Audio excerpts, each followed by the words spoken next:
Assalamualaikum warahmatullahi wabarakatuh. Selamat pagi Ibu dan teman-teman semua.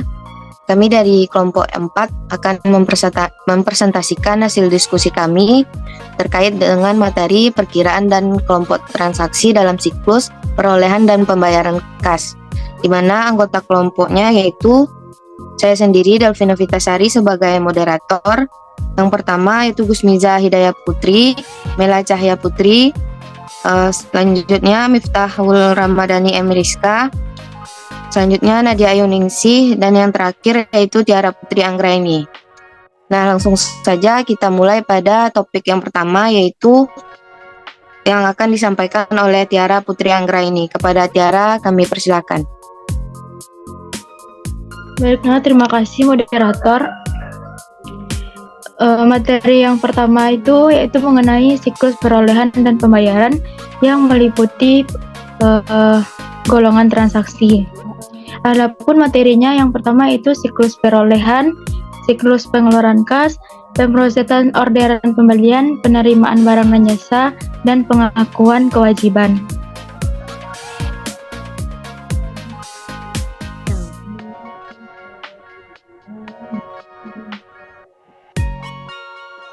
Yang pertama yaitu siklus perolehan dan pembayaran itu meliputi dua golongan transaksi yang berbeda, yaitu transaksi perolehan barang dan jasa serta transaksi pengeluaran kas.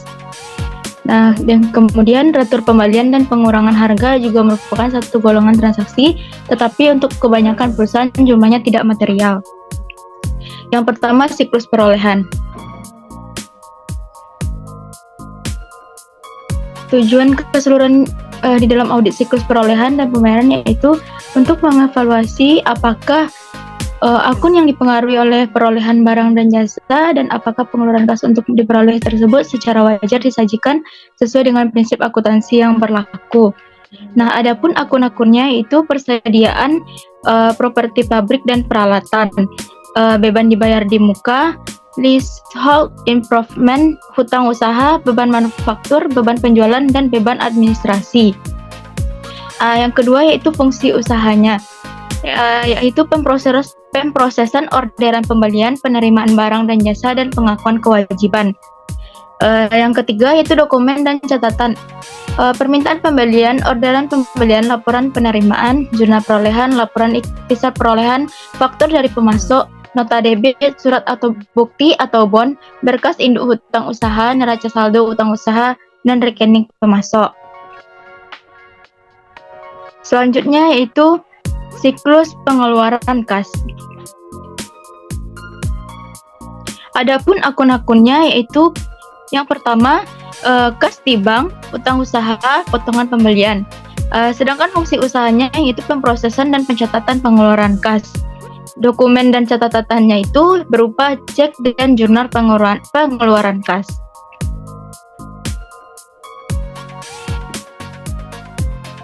Proses order pembelian yaitu permintaan pembelian, yang mana maksudnya itu permintaan akan barang dan jasa oleh pegawai yang berwenang. Yang kedua ada order pembelian. Maksudnya yaitu dokumen yang mencatat deskripsi, jumlah, dan informasi yang berkaitan dengan barang dan jasa yang hendak dibeli perusahaan dan berfungsi sebagai otoritas untuk mendapatkan barang dan jasa. Yang keempat yaitu adanya pengendalian intern untuk perolehan.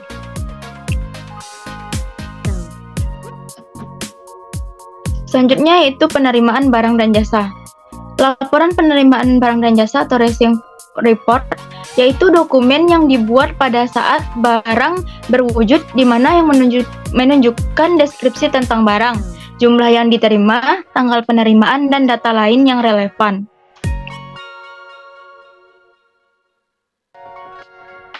Selanjutnya yang terakhir yaitu pengakuan kewajiban. Yang pertama ada jurnal perolehan. Jurnal perolehan yaitu jurnal yang digunakan untuk mencatat rincian masing-masing transaksi perolehan. Yang kedua, laporan ikhtisar perolehan, yaitu dokumen yang dihasilkan komputer yang mengikhtisarkan perolehan untuk satu periode. Selanjutnya itu ada pemasok. Pemasok yaitu dokumen yang menunjukkan hal-hal seperti deskripsi dan jumlah barang dan jasa yang diterima, termasuk ongkos angkut, syarat potong tunai, dan tanggal penerimaan kas. Yang keempat, ada nota debit. Dokumen yang menunjukkan pengurangan jumlah hak pemasok karena pengembalian barang atau pengurangan harga. Yang kelima, ada voucher. Dokumen yang seringkali digunakan oleh berbagai organisasi sebagai sarana formal untuk pencatatan dan pengendalian perolehan. Yang keenam, yaitu berkas induk hutang usaha atau Account Payable Master File, yaitu berkas untuk mencatat perolehan individual, pengeluaran kas, serta retur pengurangan harga perolehan untuk masing-masing pemasok. Yang ketujuh, ada neraca saldo utang atau Account Payable Rebalance, yaitu daftar yang menjadi jumlah hak-hak masing-masing pemasok pada saat tertentu. Dan yang terakhir, yaitu laporan pemasok atau vendor statement, yaitu laporan yang disiapkan setiap bulan oleh pemasok yang menunjukkan saldo awal, perolehan, retur, dan pengurangan harga, serta pembayaran kepada pemasok dan saldo akhir. Sekian dikembalikan kepada moderator. Terima kasih kepada Tiara Putri Anggraini. Selanjutnya materi yang kedua akan dibacakan atau disampaikan oleh Mela Cahya Putri. Kepada Mela kami persilahkan. Terima kasih sebelumnya saya ucapkan kepada moderator.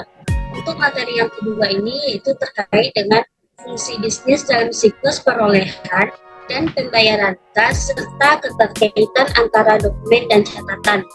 Nah, dalam siklus suatu perusahaan pasti akan ada yang dinamakan dengan perolehan dan pembayaran. Asumsikan bahwa apabila perusahaan mendapatkan uang dan mengeluarkan uang untuk proses perputaran uang pada perusahaan tersebut, semisalnya perusahaan melakukan pembayaran hutang yang kemudian akan memperoleh saldo hutang dan kas pada perusahaan tersebut, maka inilah yang dinamakan dengan siklus pembayaran, ataupun perusahaan mendapatkan pembayaran hutang dari debitur yang kemudian mempengaruhi akun piutang dan kas pada perusahaan. Maka dari itu, ini dinamakan dengan siklus perolehan.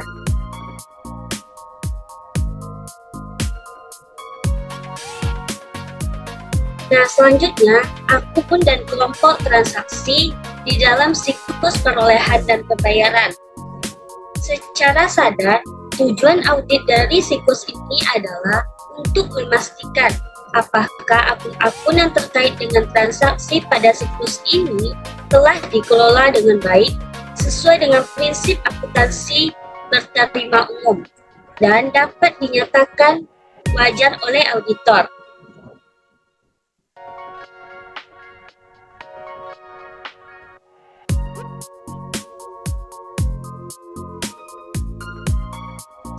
Next, yaitu siklus ini memiliki 3 kelompok transaksi.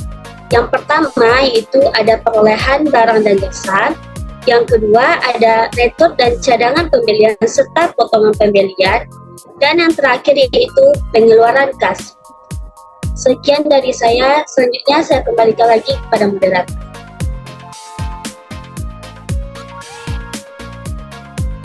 Terima kasih kepada Mela Cahya Putri. Materi selanjutnya akan dibacakan oleh Miftahul Ramadhani Emriska. Kepada Miftah kami persilahkan.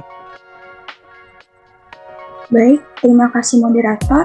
Materi selanjutnya yaitu tentang fungsi-fungsi bisnis dalam siklus itu berupa dokumen catatan terkait yang akan saya sampaikan sendiri.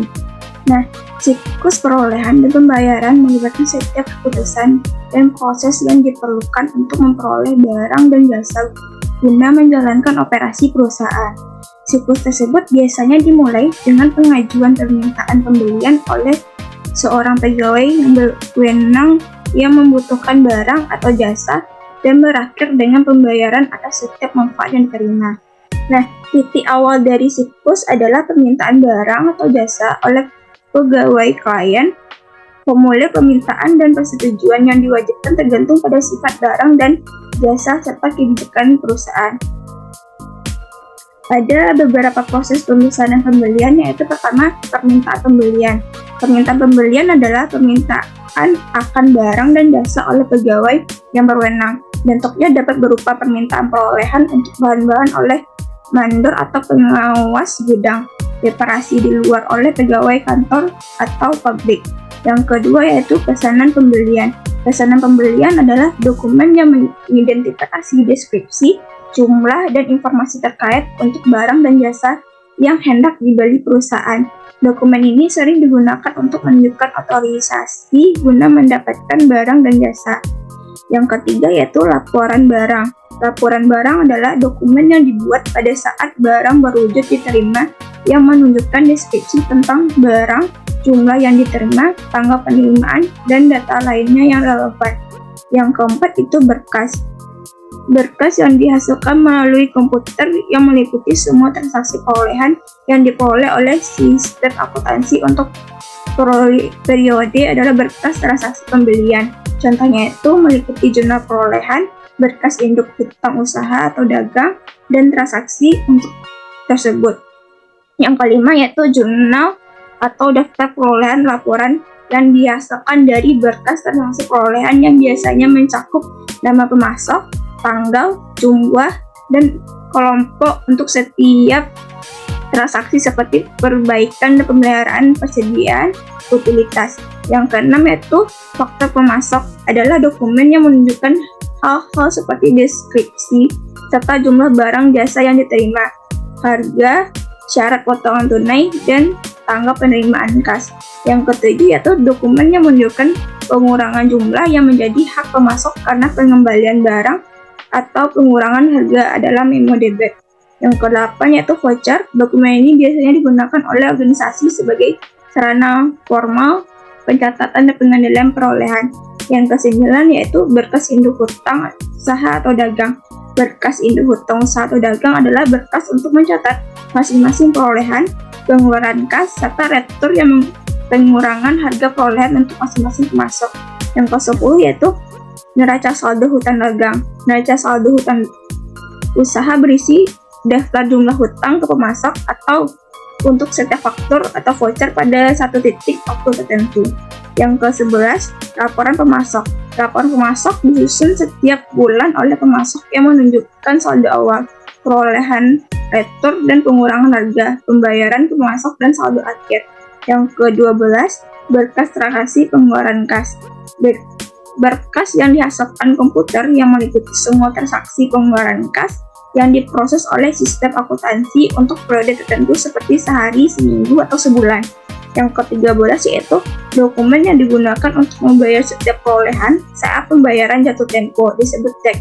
Setelah cek ditandatangani oleh orang berwenang, maka cek itu sudah merupakan aktiva. Dan yang terakhir yaitu laporan yang dihasilkan dari berkas transaksi pengeluaran kas yang meliputi semua transaksi untuk periode waktu tertentu adalah jurnal atau daftar pengeluaran kas. Sekian dari saya kembalikan kepada moderator. Terima kasih kepada Miftahul. Berakhirnya tadi materi yang disampaikan oleh Miftahul, maka kesimpulan diskusi pada hari ini terkait dengan perkiraan dan kelompok transaksi dalam siklus perolehan dan pembayaran kas. Ada dua topik, yaitu siklus perolehan dan pembayaran meliputi golongan transaksi. Yang pertama siklus perolehan, siklus pengeluaran kas, pemprosesan orderan pembelian, penerimaan barang dan jasa, pengakuan kewajiban. Topik yang kedua yaitu fungsi bisnis dalam siklus perolehan dan pembayaran kas, serta keterkaitan antara dokumen dan catatan. Ada dua topik juga yang dibahas, yaitu terkait akun dan kelompok transaksi di dalam siklus perolehan dan pembayaran. Yang kedua yaitu fungsi-fungsi bisnis dalam siklus itu beserta dokumen dan catatan terkait. Nah, sekian diskusi dari kami. Jika ada pertanyaan atau penambahan materi, teman-teman boleh menambahkannya pada forum diskusi. Mohon maaf apabila ada kesalahan. Assalamualaikum warahmatullahi wabarakatuh.